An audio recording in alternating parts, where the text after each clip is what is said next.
Quand on regarde Avatar, le dernier maître de l'air, je sais que tout le monde pense que c'est le grand moment d'Aang.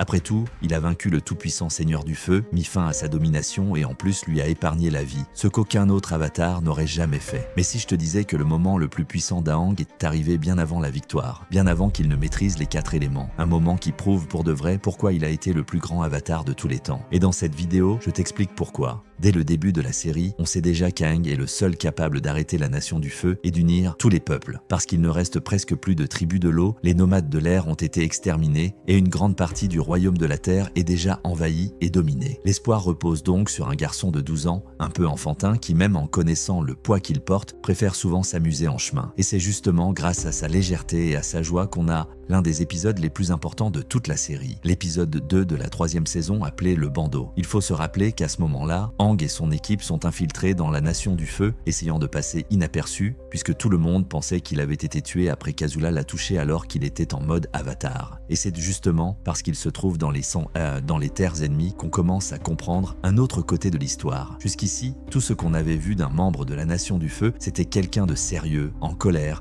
utilisant sa maîtrise pour dominer le monde ou pour tenter de vaincre l'avatar. Même des esprits comme Zhao, qui détruit l'esprit de la lune, sans se soucier que sans elle, toutes les nations seraient affectées. Tout cela montre à quel point la Nation du Feu exerce une domination, un pouvoir et un contrôle sur tout, y compris sur son propre peuple. Parce que dès qu'Aang enfile des vêtements et un bandeau pour se fondre parmi les ennemis, il se fait attraper et emmener à l'école sans savoir qu'il portait l'uniforme d'une école traditionnelle de la Nation du Feu. Et dès qu'il arrive, la prof le regarde et lui demande immédiatement d'où il vient. Oh, is this a new mind ready for molding? Montrant déjà quel type d'école c'était. Elle essaie alors de lui enseigner de bonnes manières comme un vrai membre de la Nation du Feu parce que, avec son manque d'étiquette, elle croit qu'il vient d'une colonie du royaume de la Terre. Et au lieu de se plaindre d'avoir été attrapé et de se retrouver dans un endroit où il n'avait pas prévu d'aller, Aang finit par vraiment s'amuser en se faisant de nouveaux amis et même en attirant l'attention d'une fille. Il se sent tellement à l'aise qu'il finit par faire un portrait d'Ozai avec des nouilles. Et non seulement ça, mais il promet aussi de revenir en classe le lendemain, ce qui effraie un peu son équipe. I got invited to play with some kids after school. After what? I enrolled in a Fire Nation school, and I'm going back tomorrow. Enrolled in what?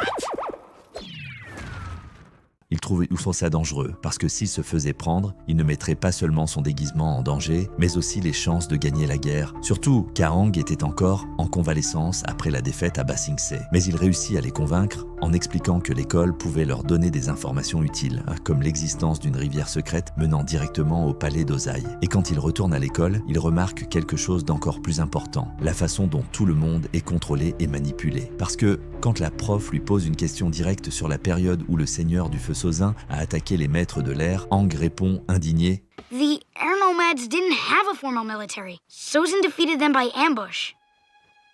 Mais ça, évidemment, n'est pas bien vu par la prof. Après tout, c'est ce qu'on enseigne dans les livres d'histoire de la nation. On ne parle jamais de massacre, d'injustice, d'extermination pour le pouvoir. Tout ça, on le cache. Et la manipulation ne s'arrête pas à l'histoire. Elle s'étend à tous les aspects de la vie, depuis la manière d'apprendre jusqu'à la façon de jouer de la musique. Parce que dans un régime autoritaire, même bouger les pieds peut être interdit, et toute expression qui ne soit pas sérieuse, comme un bon soldat, est intolérable. C'est pour ça qu'Aang est encore plus choqué quand il voit que personne n'a le droit de danser, ni même d'être lui-même. Tout est rigide, froid, et la moindre chose peut être considérée comme une faute. Et c'est justement sa légèreté, son naturel et sa liberté qui attirent tant l'attention d'un garçon jaloux, et même du directeur. Mais voilà, Aang, parce qu'il vient du passé, est le seul à savoir ce que c'est de vivre en harmonie entre les peuples, avec la culture, la danse et la liberté. Et c'est triste de penser que des dictatures comme celle du feu, avant de dominer les autres nations, commencent par dominer la leur en contrôlant les masses dès l'enfance à travers la peur. Et en voyant ça de près, Aang ne peut pas simplement ignorer, ni les considérer comme de simples ennemis, parce que ce n'est pas le rôle d'un avatar. Même en temps de guerre, il y a encore ceux qui peuvent lutter et se libérer de leur chaîne. Encore plus quand il réunit tout le monde monde dans une caverne et organise une fête, leur apprenant des pas de danse typiques de la Nation du Feu d'il y a 100 ans, des pas que les nouvelles générations n'avaient même jamais connus. Et même s'ils hésitent au début, petit à petit, ils se laissent aller, se libèrent de tout jugement et deviennent simplement des jeunes qui s'amusent, comme ils auraient toujours dû le faire. Ce n'est pas un hasard si dans ce même épisode, on voit Zuko perdu, demandant conseil à son oncle en prison, disant que même en ayant tout ce qu'il voulait, il ne se sent